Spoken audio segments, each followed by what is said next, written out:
Hi అండి, అందరికీ నమస్తే. వెల్కమ్ టు శ్రీను మహా యూట్యూబ్ ఛానల్. ఇక్కడ నేను మీకు లైనింగ్ బ్లౌజ్ అండి. ఈ లైనింగ్ బ్లౌజ్కి మెయిన్ పీస్ అనేది కొంచెం గ్లాస్ బీడ్స్తో వర్క్ అయితే వచ్చింది. హ్యాండ్కి అయితే కట్ వర్క్ వచ్చి వైట్ పూసలతో ఇచ్చాడు. సో ఆ బ్లౌజ్ కోసం అయితే మనం ఇప్పుడు ఇక్కడ బ్లౌజ్ని లైనింగ్ అనేది మెయిన్ ఎలా కట్ చేసుకోవాలనేది నేను ఇక్కడ చూపిస్తున్నానండి. ముందుగా లైనింగ్ అయితే తడిపి ఆరబెట్టేసుకొని ఐరన్ చేసుకోండి. తర్వాత ఇక్కడ ఓపెన్ వచ్చేసి మనకు ఆపోజిట్ ఉండాలి, క్లోజ్ వచ్చేసి మన వైపుకు ఉండాలి.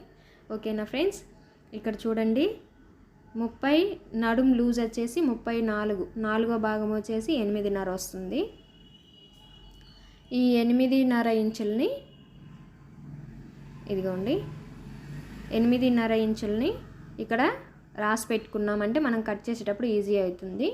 ఫస్ట్ కింది వైపున ఒక 1/2 ఇంచ్కి ఒక మార్కింగ్ అయితే పెట్టేసుకోండి. నడుం దగ్గర ఎక్స్ట్రాగా ఒక 1/2 ఇంచ్ అనేది పెట్టేసుకోవాలి. ఇప్పుడు లైన్ డ్రా చేసిన దగ్గర నుండి పై వైపుకి అంటే షోల్డర్ దగ్గరికి కరెక్ట్గా ఎంతైతే ఉందో అంత పొడవు అయితే తీసేసుకొని ఎక్స్ట్రాగా ఒక 1/2 ఇంచ్కి మార్కింగ్ అయితే పెట్టేసుకోండి. ఇప్పుడు బ్యాక్ సైడ్ నడుం లూజ్ని బ్యాక్ సైడ్ నడుం లెంత్ని అంటే వీపు దగ్గర మనకు ఉండే లెంత్ ఎంత ఉందో ఈ విధంగా రెండు సమానంగా పట్టుకున్నారంటే ఫ్రంట్కి కరెక్ట్గా వస్తుంది. షోల్డర్ సమానంగా పట్టుకున్నారంటే రౌండ్ అనేది కరెక్ట్గా వస్తుంది. ఆ రెండు మార్కింగ్లు పట్టుకొని బ్యాక్ సైడ్ ఈ విధంగా మార్కింగ్ పెట్టేసుకోండి. షోల్డర్ దగ్గర ఇలా 2 లైన్స్తో షోల్డర్ దగ్గర డ్రా చేసేసుకోండి. 5.5 ఇంచుకి ఒక మార్కింగు, 2.5 ఇంచుకి ఒక మార్కింగ్ పెట్టేసుకోండి. రౌండ్ తిరిగే దగ్గర 3 ఇంచులు పెట్టేసుకోండి. నడుం లూజ్ దగ్గర 8.5 ఇంచులు, 1 ఇంచ్కి బ్యాక్ సైడ్ డాట్ కోసము, 2 ఇంచులు ఖర్చుల కోసము. ఇలాగే 5.5ని పైన షోల్డర్ దగ్గర పెట్టాం కదా, కింది వైపును కూడా 5.5 ఇంచులు పెట్టేసుకొని ఆమ్ రౌండ్ కోసం 5 ఇంచులు పెట్టుకోండి. 5 ఇంచులు పెట్టేసుకొని ఈ విధంగా లైన్ అనేది డ్రా చేసుకోండి. డ్రా చేసుకున్న తర్వాత ఈ మధ్యలో 1.5 ఇంచుకి ఇలా డ్రా చేసుకోవాలి. అంటే ఆమ్ రౌండ్ దగ్గర మనము కరువు స్కేల్ ఉంటే దాంతోనైనా ఈ విధంగా డ్రా చేసుకోవచ్చు.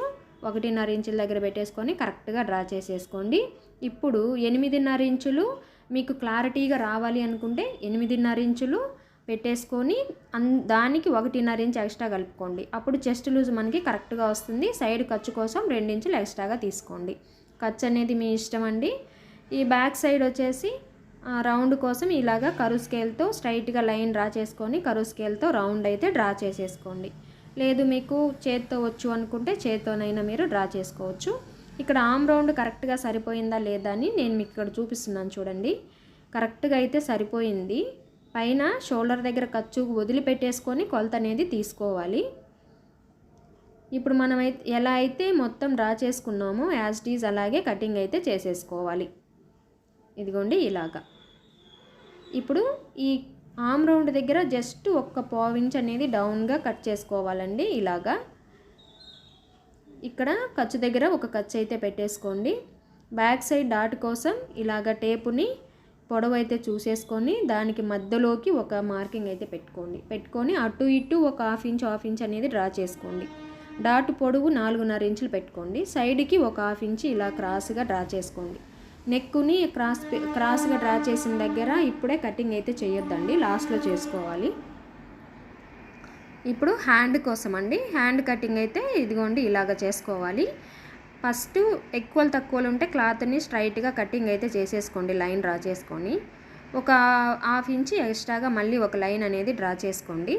డ్రా చేసుకొని ఇప్పుడు హ్యాండ్ లూజ్ ఎంతవరకు అయితే ఉందో అంతవరకు మార్కింగ్ అయితే పెట్టేసుకోండి. సైడ్ ఖర్చు అనేది ఇంకా మీ ఇష్టము. అలాగే హ్యాండ్ పొడవు ఖర్చులతో కలిపి ఇక్కడ ఈ విధంగా మార్కింగ్ పెట్టుకోవాలి. నేను ఇలాగా టేప్తో కొలత అయితే తీసుకున్నాను. ఇక్కడ టేప్తో కొలత తీసుకున్నప్పుడు 1 పాయింట్ తక్కువ 8 ఇంచులు వచ్చిందండి. హ్యాండ్ డౌన్ వచ్చేసి 3.5 ఇంచులు పెట్టుకోవాలి. ఇలాగ స్ట్రైట్గా ఒక లైను, అలాగే లూజ్ దగ్గర ఒక లైను డ్రా చేసుకోవాలి. బ్లౌజ్లో హ్యాండ్ని ఈ విధంగా లూజ్ అనేది తీసుకోవాలి. తీసుకున్నప్పుడు మనకి ఇక్కడ కరెక్ట్గా సరిపోయిందా లేదా అని అదే విధంగా చూసుకోవాలి. నేను మీకు ఇక్కడ చూపిస్తున్నాను కదా, సైడ్ ఖర్చు అనేది జాయింట్ చేసుకోవాలి క్లాత్ను. ఇక్కడ మెయిన్ షోల్డర్ దగ్గర 2.5 ఇంచ్ పొడవు, 1 ఇంచ్కి ఒక మార్కింగ్ పెట్టేసుకొని స్ట్రైట్ ఇలా క్రాస్గా మార్కింగ్ అయితే పెట్టేసుకోండి. పెట్టేసుకున్న తర్వాత ఆమ్ రౌండ్ స్కేల్తో ఇలాగ డ్రా చేసుకోండి. సగం దూరం డ్రా చేసుకొని ఇప్పుడు స్కేల్ని రివర్స్ చేసుకొని 1/4 ఇంచ్ అనేది ఇలా లోపలికి మార్కింగ్ పెట్టుకోండి. పెట్టేసుకొని ఇదిగోండి ఇలా డ్రా చేసుకోవాలి. ఇలా డ్రా చేసుకున్నామంటే మనకి హ్యాండ్ అనేది పర్ఫెక్ట్గా వస్తుంది. సైడ్ మాత్రం ఖర్చు అనేది జాయిన్ చేసుకోవాలండి. ఎక్స్ట్రా పీసు ఈ హ్యాండ్లో మనకి సరిపోలేదు. ఎలాగైతే డ్రా చేసామో యాజ్ ఇట్ ఈజ్ అలాగే కటింగ్ అయితే చేసేసుకోవాలి. మధ్యలో షోల్డర్ దగ్గర ఒక మార్కింగ్ దగ్గర పెట్టేసుకొని ఖర్చు అయితే పెట్టుకోండి.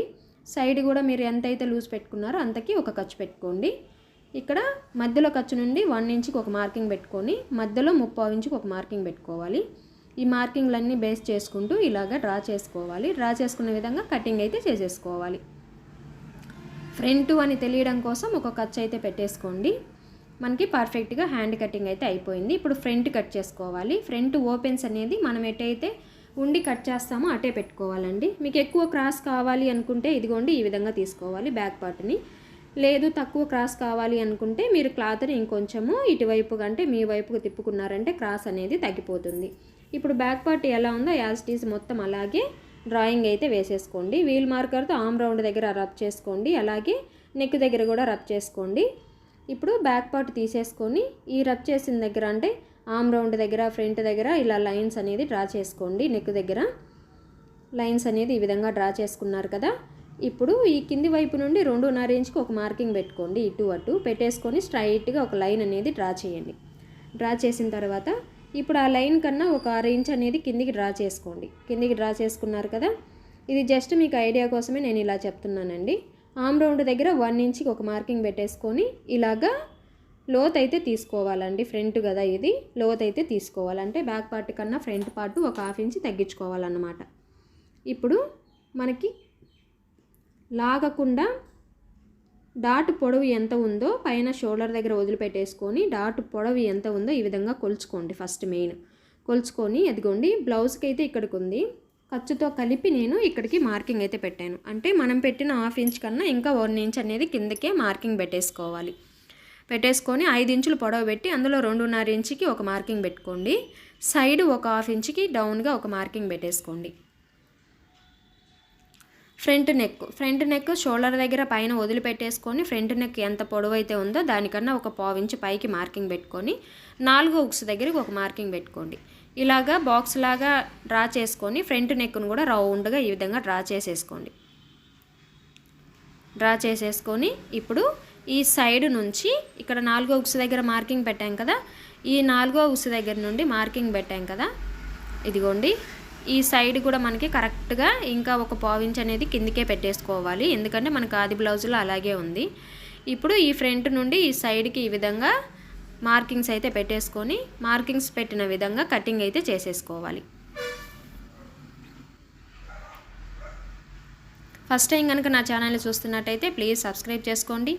ఈ వీడియో పూర్తిగా చూసిన తర్వాత మీకు ఈ కటింగ్ అనేది ఎలా అనిపించింది, అంటే చెప్పే విధానం ఎలా అనిపించింది, అర్థమైందా కాలేదా అనేది కామెంట్లో అయితే చెప్పండి ఫ్రెండ్స్.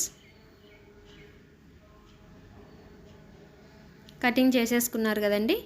ఇప్పుడు మనం పెట్టుకున్న ఈ 2.5 ఇంచుల దగ్గర ఇటు అటు ఒక ఖర్చులు అయితే పెట్టేసుకోవాలి. ఈ క్లాత్ని ఇలాగే పెట్టేసుకొని డాట్ పొడవు 2.5 ఇంచులకు పెట్టుకోవాలండి. సైడ్ ఉక్సు పట్టి సైడ్ కూడా ఎంతైతే ఉందో చూసుకొని అందులో ఇప్పుడు 4.5 ఉందనుకోండి, 2.5 ఇంచుల దగ్గర ఒక మార్కింగ్ పెట్టుకొని 2.5 ఇంచుకి పొడవు పెట్టేసుకోవాలి. ఆర్మ్ రౌండ్ దగ్గర 3.5 ఇంచుకి పొడవు పెట్టేసుకోవాలి. ఇక్కడ ఉక్సు పట్టి సైడ్ 1/4 ఇంచు పట్టుకోవాలండి ఖర్చు అనేది. మెయిన్ డాట్ వచ్చేసి 2.5 ఇంచు, అంటే అటు ఒక 1.5 ఇంచు ఇటు 1.5 ఇంచుకి మార్కింగ్ పెట్టేసుకోవాలి. ఇలా పెట్టేసుకొని ఆర్మ్ రౌండ్ దగ్గర మొత్తము వీల్ మార్కర్తో పెట్టుకున్న మార్కుల దగ్గర పెట్టేసుకొని బ్యాక్ సైడ్కి కూడా వీల్ మార్కర్తో రబ్ చేసామంటే బ్యాక్ సైడ్కి కూడా మనకి మార్కులు పెట్టుకోవడానికి ఈజీగా ఉంటుంది. ఇప్పుడు బ్యాక్ పార్ట్ని సైడ్ ఖర్చు అలాగే ఫ్రంట్ నెక్కుని ఈ విధంగా కటింగ్ చేసుకోవాలి. డాట్ దగ్గర కూడా వీల్ మార్కర్తో రబ్ చేయండి. రెండో సైడ్ కూడా మార్కింగ్ పడుతుంది, కుట్టేటప్పుడు ఈజీ అవుతుంది. ఇప్పుడు బ్యాక్ పార్ట్ ఫ్రంట్ పార్ట్ రెండు ఖర్చు సమానంగా ఉండేలాగా ఈ విధంగా పెట్టేసుకోండి. షోల్డర్స్ రెండు సమానంగా ఉండేలాగా ఇలా పెట్టేసుకొని ఇప్పుడు బెల్ట్ అనేది మెజర్మెంట్స్ తీసుకోవాలి. ఖర్చు సైడ్ వచ్చేసి 2.5 ఇంచులు, ఫ్రంట్ వచ్చేసి 3 ఇంచులు, మధ్యలో 2.5 ఇంచులు, బెల్ట్ పొడవు వచ్చేసి 11.5 ఇంచులు పెట్టుకుంటే సరిపోతుంది. ఇక్కడ ఈ ఎడ్జెస్ ఉండే సైడ్ మనము ఇప్పుడు షేప్ బెల్ట్ అనేది కటింగ్ చేసుకోవాలి. 3 ఇంచులు ఫ్రంట్, మధ్యలో 2.5 ఇంచులు, ఖర్చు సైడు 2.5 ఇంచులు, పొడవు వచ్చేసి 11 ఇంచులు. ఈ విధంగా పెట్టేసుకొని షేప్ బెల్ట్ డ్రా అనేది చేసేసుకొని ఇలాగ కటింగ్ చేసుకోవాలి. క్లాత్ని ఎక్కడ వేస్ట్ చేసుకోవద్దండి. ఫ్రంట్ సైడ్ జస్ట్ ఒక పావించి ఇలాగా క్రాస్గా కటింగ్ చేసేసుకొని ఫ్రంట్ అని తెలియడం కోసం ఒక ఖర్చు పెట్టేసుకోండి. Front, back, shape belt, hands, మిగిలిన పీస్ అనేది మనమే తీసి పెట్టుకోవాలండి. బ్లౌజ్ అయితే ఇది కట్ వర్క్ వచ్చిందండి. బ్లౌజ్కి హ్యాండ్ అయితే 2 హ్యాండ్స్కి ఇలాగే వచ్చింది. సో మనం క్లాత్ క్లారిటీగా చూసుకొని కటింగ్ అయితే చేసేసుకోవాలి. ఒక సైడ్ హ్యాండ్ అయితే కటింగ్ చేసేసాను, రెండవ సైడ్ హ్యాండ్ కూడా కటింగ్ అయితే చేసేసుకోవాలి. ఇది బ్యాక్ కానీ ఫ్రంట్ కానీ మనము క్లారిటీగా చూసుకోవాలండి. ఫస్ట్ అదరా కట్ చేసుకోకూడదు. ఫస్ట్ క్లారిటీగా చూసేసుకొని ఇదిగోండి ఈ విధంగా బ్యాక్ కూడా గ్లాస్ బీడ్స్తో వర్క్ వచ్చిందండి. గ్లాస్ బీడ్స్తో వర్క్ అయితే ఇచ్చున్నాడు. కుట్టేటప్పుడు కూడా నాకు చాలా టైం కూడా పట్టింది. సో మీరు ఆ కుట్టిన వీడియో కూడా ఈ బ్లౌజ్ కుట్టిన వీడియో కూడా ఎక్కడ మిస్ అవ్వకుండా చూడండి. అప్పుడే మీకు క్లారిటీగా అర్థమవుతుంది. బీడ్స్ వచ్చినప్పుడు ఏం చేయాలి, మరి మిషన్లో పడితే సూదులు పోతాయి కదా, పాదాలు అనేది జరగవు కదా, క్లాత్ అనేది పోతుంది కదా అని ఎవరికైనా డౌట్ ఉంటే స్టిచ్చింగ్ వీడియో కూడా కంపల్సరీ చూడండి. అప్పుడే మీకు క్లారిటీగా అర్థమవుతుంది. ఇక్కడ నేను బ్యాక్ పార్ట్ని కరెక్ట్గా పెట్టేసుకొని ఇదిగోండి నాకు సరిపోయేంత క్లాత్ని తీసేసుకొని కటింగ్ అయితే చేస్తున్నాను. నాకు మధ్య మధ్యలో ఈ ట్రైన్ సౌండ్స్ అయితే వస్తున్నాయండి. ఇవి సౌండ్లు అనేది పట్టించుకోవద్దు ప్లీజ్ అండి. ఈ వీడియో కనుక మీకు బాగా నచ్చినట్టయితే ప్లీజ్ కామెంట్లో చెప్పండి. రెండవ హ్యాండ్ కూడా కటింగ్ చేసేసాను, బ్యాక్ పార్ట్ కూడా కటింగ్ చేసేసానండి. ఫ్రంట్ మనకి రైట్ సైడు వర్క్ అనేది కనిపించాలి కాబట్టి ఇక్కడ నేను క్లారిటీగా ఫస్ట్ అయితే చూస్తున్నానండి. రైట్ సైడ్కి వర్క్ అనేది రావాలి కాబట్టి ఇక్కడ ఈ విధంగా పెట్టేస్తున్నాను చూడండి. దీనికి ఆపోజిట్లో స్ట్రైట్గానే అంటే ఈ క్లాత్ ఎలాగైతే క్రాస్గా పెట్టామో రెండో లెఫ్ట్ సైడ్ది కూడా అలాగే క్రాస్గా పెట్టేసుకొని చుట్టూ కటింగ్ అయితే చేసుకోవాలి. ఎందుకంటే ఇక్కడ లోపల వర్క్ ఉందండి ఈ క్లాత్కి. మెయిన్ వచ్చేసి రైట్ సైడ్ రావాలి కాబట్టి లెఫ్ట్ సైడ్ అంత అవసరం లేదు, రైట్ సైడ్ ఎక్కువ రావాలి కాబట్టి ఈ విధంగా కటింగ్ అయితే చేసేసుకోవాలి పెట్టుకొని. లేదు ఒకవేళ ప్రిన్స్ కట్ అలా అయితే ఈ కటింగ్ అనేది ఇలా విడివిడిగా చేసుకోవాల్సిన అవసరం లేదండి. ఫ్రంట్ సైడ్ కూడా ఉండే నెక్ మొత్తానికి కట్ చేసుకొని పెట్టుకున్నా సరిపోద్ది. కానీ కస్టమర్ మనకి ఇలాగా డాట్స్తో కావాలి అన్నారు కాబట్టి ఇలా కట్ చేయాల్సి వస్తుంది. ఓకేనా ఫ్రెండ్స్, ప్లీజ్ అండి వీడియోని ఎక్కడా స్కిప్ చేయకుండా చూడండి. అప్పుడే మీకు క్లారిటీగా అర్థమవుతుంది. షేప్ బెల్ట్ కోసము ఈ ఉండే క్లాత్లో మనము జాగ్రత్తగా ఇలా తీసుకోవాలి. ఎక్కడైతే క్లాత్ సరిపోతుందో బాగా చూసుకొని ఇక్కడ కటింగ్ అనేది చేసుకోవాలి. ఓకేనా ఫ్రెండ్స్, ఈ వీడియో కనుక మీకు నచ్చినట్లయితే ప్లీజ్ లైక్ చేయండి, షేర్ చేయండి, సబ్స్క్రైబ్ చేయండి, కామెంట్ చేయడం మాత్రం మర్చిపోవద్దు friends. Thank you for watching.